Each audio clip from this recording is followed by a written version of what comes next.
Hello champions, कैसे हैं आप सभी। आशा करता हूं आप सभी बहुत अच्छे होंगे।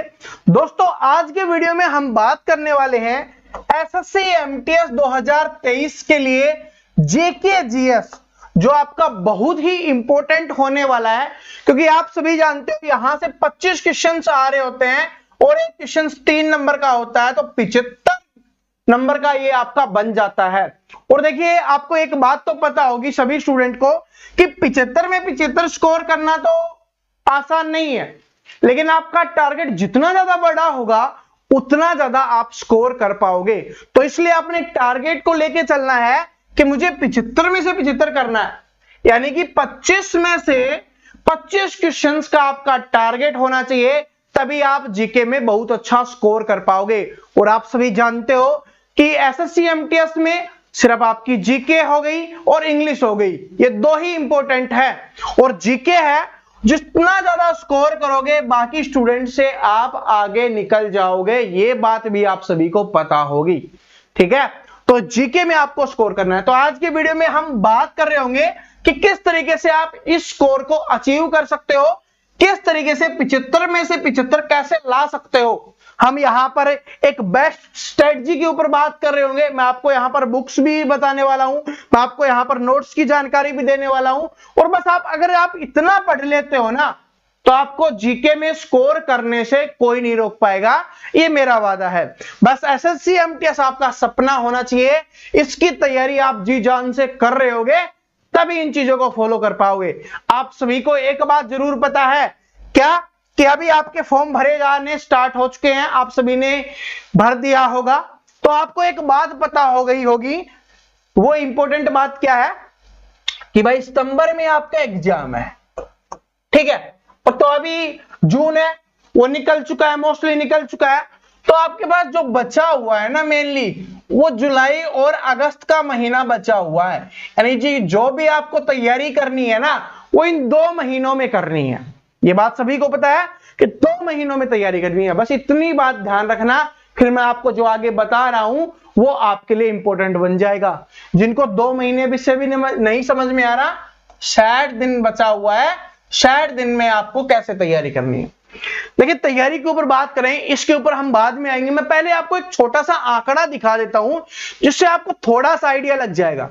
देखिए क्या होता है, हर बार एग्जाम में थोड़ा थोड़ा चेंजेस होता रहता है, तो इसलिए ये बदलाव होता रहता है, लेकिन फिर भी एक थोड़ा सा आपको आइडिया लग जाएगा, रफ आइडिया लग जाएगा, जिससे आपको इंपॉर्टेंस पता चल जाएगी और आपको पता चल जाएगा कि क्या क्या आता है। सबसे पहले तो दोस्तों हिस्ट्री पूछी जाती है, आप सभी को पता है। अगर हम सिलेबस की बात करें, सिलेबस में क्या होता है आपका, सिलेबस में आपकी आती है हिस्ट्री, ठीक है। और हिस्ट्री से लगभग 3 से 4 क्वेश्चन एवरेज पूछे जाते रहे हैं, और मैंने पहले ही बताया कि हर बार थोड़ा बहुत चेंज होता रहता है, ठीक है। तो हिस्ट्री से 3 से 4 क्वेश्चन पूछे जाते हैं। उसके बाद अगर हम बात करें पॉलिटी की, पॉलिटी से आपके 2 क्वेश्चन पूछे जा रहे हैं, लगभग 2 क्वेश्चन पूछे जाते हैं, कभी कभी ज्यादा हो जाता है, लेकिन इससे कम नहीं होता, ठीक है। क्योंकि आपको पता है ना 25 ही क्वेश्चन आ रहे हैं, सिर्फ इस बात को भी नोट करना, सिर्फ 25 ही क्वेश्चन आ रहे हैं। तो बोलोगे सर जी 2 ही है, अरे 25 में 2 आ रहे हैं, समझ रहे हो, 2 3 6 नंबर का आ रहा है, बात समझ रहे हो, पॉलिटी। उसके बाद बात करें, देखिए इकोनॉमिक्स और ज्योग्राफी, ये 2 ऐसे सब्जेक्ट है जिनको स्टूडेंट थोड़ा कम पढ़ना प्रीफर करते हैं, लेकिन इकोनॉमिक्स से 1 से 2 क्वेश्चन बनते हैं, कभी कभी नहीं भी आता, और आता है तो भाई 1 से 2 क्वेश्चन आता है। ज्योग्राफी की बात करें तो 3 से 4 क्वेश्चन आपके यहां से बन जाते हैं, ठीक है। जिसमें पूछता है ना तो 3 से 4 पूछ लेता है, इसलिए मैंने लिखा जो ज्यादा पूछा जाता है ना वही लिखा है, ताकि आप ज्योग्राफी को भी इंपॉर्टेंस दो, ताकि आपको पता हो कि यहां से क्वेश्चन आते हैं पेपर में, ठीक है। इसके बाद बात करें साइंस की, बात कर लेते हैं। साइंस में आप सभी जानते हो 3 सब्जेक्ट हैं, फिजिक्स, केमिस्ट्री और बायोलॉजी, और तीनों में फिजिक्स से 1 क्वेश्चन आता है, केमिस्ट्री से 1 से 2 क्वेश्चन आते हैं, और बायोलॉजी की बात करें तो 2 से 3 क्वेश्चन आते हैं। और ये हर बार चेंज होता रहता है। कैसे कि फिजिक्स का नहीं आया, केमिस्ट्री और बायोलॉजी का दे दिया, फिजिक्स और बायोलॉजी का दे दिया, केमिस्ट्री का हटा देगा, लेकिन बायोलॉजी से तो आते ही आते हैं, ठीक है। तो बायोलॉजी आपके लिए इंपॉर्टेंट है, 2 से 3 क्वेश्चन, और बहुत ज्यादा नहीं पढ़ना, कुछ ही इंपॉर्टेंट टॉपिक्स आपको पढ़ने हैं, ठीक है। बात समझ में आ गया, तो ये हो गया। इसके अलावा 8वें नंबर पे जो सबसे ज्यादा इंपॉर्टेंट है वो है करंट अफेयर्स, क्योंकि करंट अफेयर्स से 4 से 5 क्वेश्चंस आ रहे होते हैं और इससे ज्यादा भी आ सकते हैं, इस बात को नोट कर लेना। लेकिन क्या है कि करंट अफेयर से 4 से 5 क्वेश्चंस आते हैं, मान लो 4 भी आए, एक क्वेश्चन आपका 3 नंबर का है तो कितने नंबर का बन गया भाई, आपका 12 नंबर का बन जाता है। 5 आ गया तो 15 नंबर का बन जाता है। तो इसलिए करंट अफेयर है वो आपके लिए बहुत ज्यादा इंपॉर्टेंट है, इसको इग्नोर नहीं करना। मैं आपको बताऊंगा कैसे पढ़ना है, क्योंकि शायद दिन का समय है, उसमें टाइम वेस्ट नहीं करना। टाइम वेस्ट कर दोगे फिर नहीं हो पाएगा, क्योंकि समय बहुत कम है। बात समझ रहे हो ना, समय बहुत कम है, इन सारी चीजों को कवर भी करना है, उसके ऊपर हम बात कर रहे होंगे कि किस तरीके से आपको उन चीजों को कवर करना है। आगे चलते हैं। आगे देखिए आपके 9वें नंबर पे है स्टैटिक जीके। देखिए स्टैटिक जीके से पहले क्वेश्चंस कम आते थे, अभी 3 से 4 क्वेश्चंस आपके फिक्स आने लग गए हैं, इससे ज्यादा ही आ सकते हैं, कम नहीं आएंगे, क्योंकि स्टैटिक जीके की इंपॉर्टेंस है वो एसएससी ने बढ़ा दी है, और स्पेशली एसएससी एमटीएस में आपकी स्टैटिक जीके आती है। पिछला पेपर उठा के देखोगे तो आपको पता चलेगा काफी क्वेश्चंस पूछे गए हैं स्टैटिक जीके से। तो 3 से 4 क्वेश्चंस आप मान के चलना स्टैटिक जीके से आपके आ रहे होंगे, तो आपको स्टैटिक जीके बहुत अच्छे से पढ़ना है। और भाई आर्ट और कल्चर से पहले क्वेश्चंस कभी कभार आते थे, लेकिन अभी आते हैं और 2 क्वेश्चंस तक आपके पूछ लिए जाते हैं। तो ये आपके हो गए 10। अब आपको ये 10 पढ़ने हैं, 75 में से 75 टारगेट लेके चलोगे तो उसके लिए आपको क्या करना पड़ेगा, ये 10 पढ़ने पड़ेंगे बहुत अच्छे से। अब पढ़ने कैसे हैं और नोट्स कहां से मिलेंगे, कौन सी बुक से पढ़ना है, सारी चीज मैं यहां पर आपको बता रहा हूं। सारी चीजें आपकी क्लियर हो रही होंगी, तो वीडियो को अब छोड़ के मत जाना। जिसने इतना देखा है ना पूरा देखना, क्योंकि अगर पूरा देख लोगे जीके में स्कोर कर जाओगे, एसएससी एमटीएस में सिलेक्शन लेने से कोई नहीं रोक पाएगा। और मैंने आपको बताया सरकारी नौकरी मिलना आज के समय में बहुत ज्यादा इंपॉर्टेंट है, और मिल गई उसके बाद आपका जो भी सपना है उसको पूरा कर सकते हो। ठीक है, चाहे दूसरी जॉब लेने का सपना हो और कुछ करने का सपना हो, कुछ भी आपका सपना हो, ठीक है, उसको आप पूरा कर सकते हो। अब आते हैं इधर मेन मुद्दे के ऊपर। ठीक है, मेन मुद्दे के ऊपर आते हैं अपने कि स्ट्रेटजी क्या होनी चाहिए, किस तरीके से। अभी इन चीजों को नीचे रखते हैं, सबसे पहले आते हैं सिलेबस के ऊपर। पहली इंपॉर्टेंट चीज क्या है, अपनी सिलेबस है भाई। सिलेबस में मैंने आपको बता दिया क्या क्या आता है, ये आपको पता चल गया।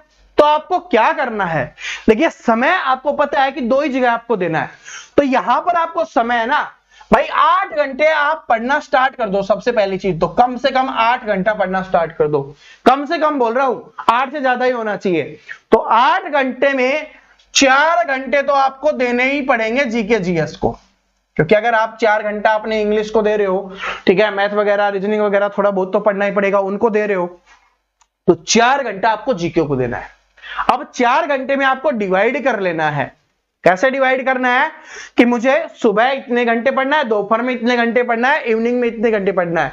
वो मैं क्यों नहीं बता रहा, क्योंकि सभी का पढ़ने का टाइम टेबल अलग होता है। कुछ स्टूडेंट रात को पढ़ते हैं, कुछ स्टूडेंट दिन को पढ़ते हैं, ठीक है, सभी का अलग अलग है। तो अपने हिसाब से डिसाइड कर लेना, लेकिन ये डिसाइड कर लेना कि मुझे 4 घंटे जीके पढ़नी है। ठीक है, 4 घंटे जीके जीएस आपको पढ़नी है, इस बात को आपको नोट कर लेना है। बात समझ में आ गई। अब 4 घंटे में सबसे पहले किस तरीके से आपको देना है टाइम, मैं आपको बताता हूं।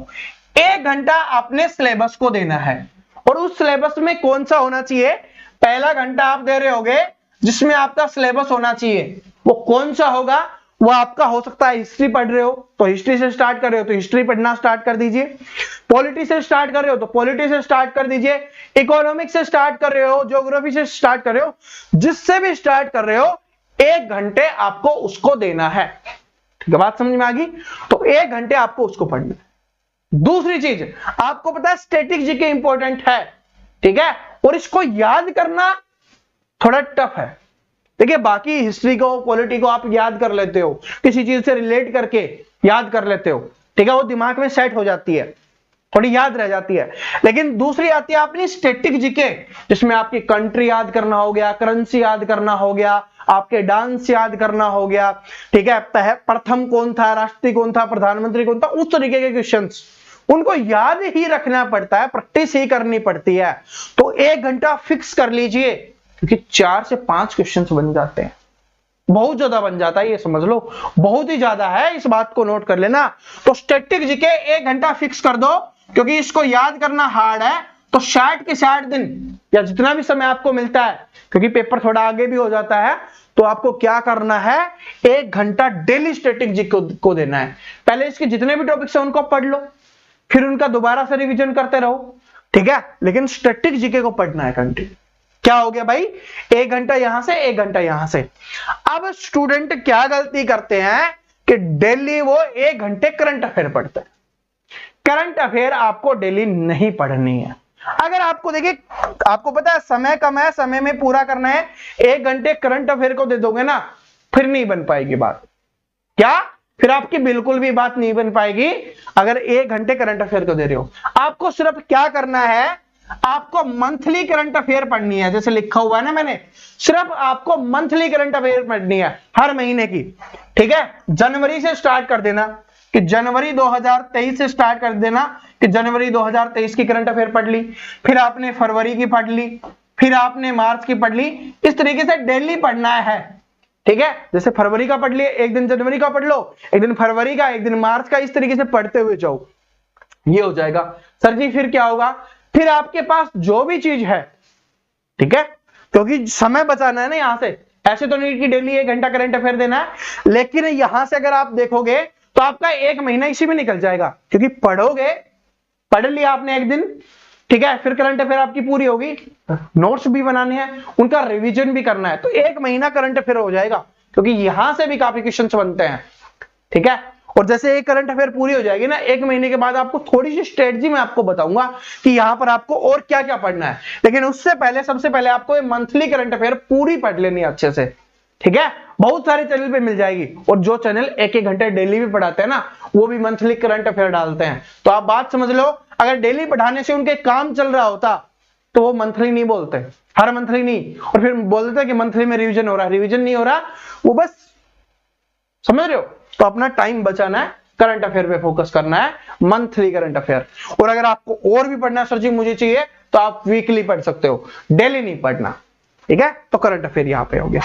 उसके बाद देखिए इंपॉर्टेंस किसकी है, डेली करंट अफेयर की नहीं है, प्रीवियस ईयर क्वेश्चंस जितने कर सकते हो कर लेना, लेकिन प्रीवियस ईयर क्वेश्चंस पढ़ने का एक तरीका होता है। क्या होता है कि प्रीवियस ईयर क्वेश्चंस आपको पता है, आपने कोई जीके का क्वेश्चंस उठाया, उसमें से option A, option B, option C और ऑप्शन डी, तो आपने कोई क्वेश्चंस पढ़ा, आप कर लेते हो कि इसका आंसर ए है, आपने उसको याद कर लिया या आपने उसको सोल्व कर दिया, ऐसा नहीं। अब ए से रिलेटेड क्या क्या बन सकता है उसको देखना है, बी से रिलेटेड क्या क्या बन सकता है उसको देखना है, डी से रिलेटेड, सी से रिलेटेड क्या क्या है, और जो ऑप्शंस दिए हुए हैं वो किस लिए हैं, क्योंकि वहीं से क्वेश्चंस बनते हैं। सेम है एज इट इज, तो 10% ही रिपीट होते हैं प्रीवियस ईयर। प्रीवियस ईयर पढ़ने का तरीका होता है। देखिए मैथ में आपको क्या होता है कि प्रीवियस ईयर पढ़ लिया तो उसी टाइप का आ जाएगा तो सोल्व कर दोगे, सेम नहीं आएगा ना, टाइप का आ जाएगा, सोल्व कर दोगे। लेकिन यहां पर तो आपको पता है कि सेम थोड़ी ना आएगा, ठीक है, इसमें टाइप थोड़ी ना होती है, क्वेश्चन से अलग होता है। तो इसलिए आपको ऑप्शन से रिलेटेड अच्छे से पढ़ना है कि एक से रिलेटेड क्या क्या क्वेश्चन आपके दिमाग में आ रहे हैं, और वो आप टॉपिक पढ़ रहे होगे तब आपको पता चल रहा होगा कि उससे रिलेटेड क्या क्या है। इस तरीके से आपको पढ़ना है, ठीक है। जिस भी बुक से पढ़ोगे उसमें आपको मिल जाएगा, उसको आपको अच्छे से देखना है। तो 1 घंटा आप इसको दे सकते हो प्रीवियस ईयर को, ठीक है, प्रीवियस ईयर। और साथ में 1 घंटे में ऐसे नहीं कि सारे कि भाई 60 दिन जितने भी दिन बचे हुए हैं आपके पास उसमें आप प्रीवियस ईयर ही पढ़ लो, प्रीवियस ईयर पढ़ो, ठीक है, अच्छी बात है। लेकिन साथ में इसके साथ साथ आपको क्या करने हैं, आपको प्रैक्टिस सेट भी लगाने हैं, या जिसको आप मॉक टेस्ट भी लगा सकते हो, ठीक है। बुक से कर रहे हो तो बुक से कर सकते हो, ऑनलाइन कर रहे हो तो ऑनलाइन कर सकते हो, ऑनलाइन आपके लिए बेस्ट रहेगा, इसलिए मिल जाता है, बिल्कुल नॉर्मल फीस लगती है, कहीं से भी ले सकते हो, ठीक है, हर किसी के पास अवेलेबल है। थोड़े अच्छे वाले ले लेना लेकिन, ठीक है। आप प्रैक्टिस सेट लगाना चाहो प्रैक्टिस सेट लगा सकते हो, मॉक टेस्ट लगाना चाहो मॉक टेस्ट लगा सकते हो, आपके लिए बेस्ट रहेगा। इससे आपको पता भी चलेगा कि मुझे कहां पर प्रॉब्लम आ रही है, मेरी हिस्ट्री कमजोर है, पॉलिटी में स्कोर नहीं कर पा रहा, किस में स्कोर नहीं कर पा रहा, ये आपको पता चल रहा होगा, कौन से टॉपिक में स्कोर नहीं कर पा रहा, ये आपको पता चल रहा होगा। भाई आपने मॉक टेस्ट लगाया, स्टैटिक जीके का क्वेश्चंस नहीं आया, आपको पता चल गया कि मुझे नृत्य वाले याद नहीं हो रहे, तो आप नृत्य वाला देखोगे और नए नए क्वेश्चंस आपको देखने के लिए मिलेंगे, तो उनमें से कुछ ना कुछ आ जाएगा, ठीक है। तो प्रीवियस ईयर पेपर पढ़ो, तब किस तरीके से पढ़ना है वो मैंने आपको बता दिया।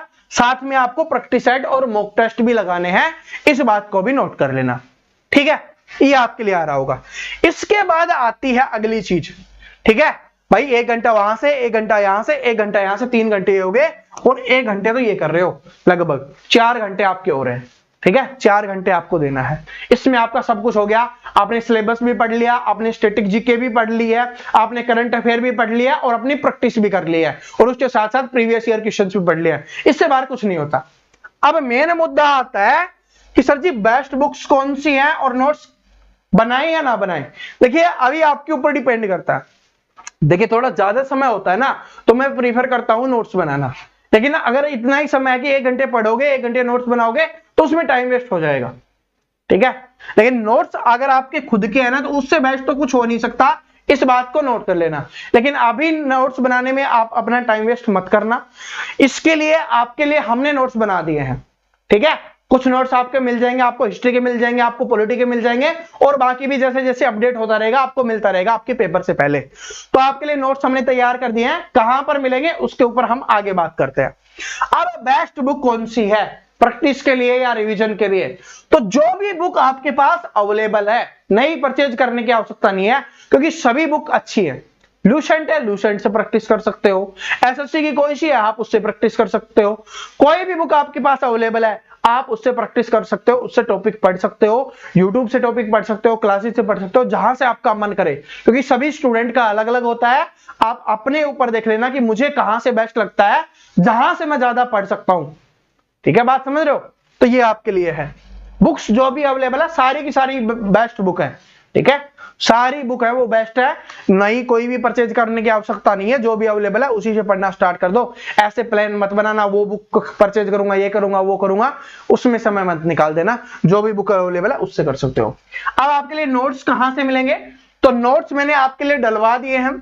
कहां पर, अपने टेलीग्राम चैनल पे, ध्यान से सुनना, अपने टेलीग्राम पे, टेलीग्राम का नाम है प्रवीण कटारिया क्लासेज, जिसका लिंक आपको डिस्क्रिप्शन में दिया हुआ है और अपने कमेंट बॉक्स में दिया हुआ है।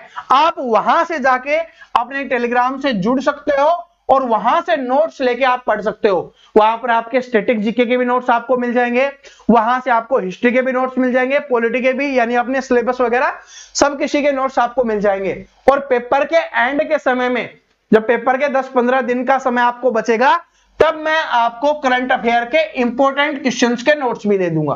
ठीक है, देखिए बहुत ज्यादा क्वेश्चंस नहीं देंगे, वो तो आप पढ़ चुके होंगे, कुछ इंपॉर्टेंट होंगे, उसके नोट्स आपको करंट अफेयर के मिल रहे होंगे। ठीक है, तो ये बात समझ में आ गई। अब आपको पता चल गया होगा, इस तरीके से आप करोगे ना, तो आपको जीके में ज्यादा से ज्यादा स्कोर करने से कोई नहीं रोक पाएगा।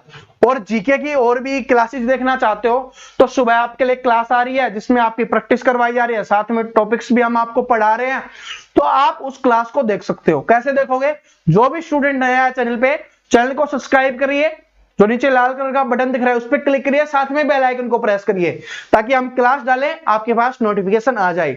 और अपने सभी दोस्तों के साथ शेयर कर देना, जो भी जीके में स्कोर करना चाहता है, एसएससी एमटीएस की तैयारी करना चाहता है, उसके साथ इस वीडियो को शेयर जरूर कर देना। और जो भी चाहते हो आप कमेंट सेक्शन में बता देना। लेकिन मैं आपको बता रहा हूं, नोट्स अपने टेलीग्राम चैनल पे मिल जाएंगे, वहां से जाके आप अपने नोट्स को अभी डाउनलोड कर लेना और पढ़ना स्टार्ट कर देना। ठीक है, मिलते हैं नेक्स्ट वीडियो में, तब तक हंसते रहिए, मुस्कुराते रहिए, पढ़ते रहिए। Thank you so much, all the best.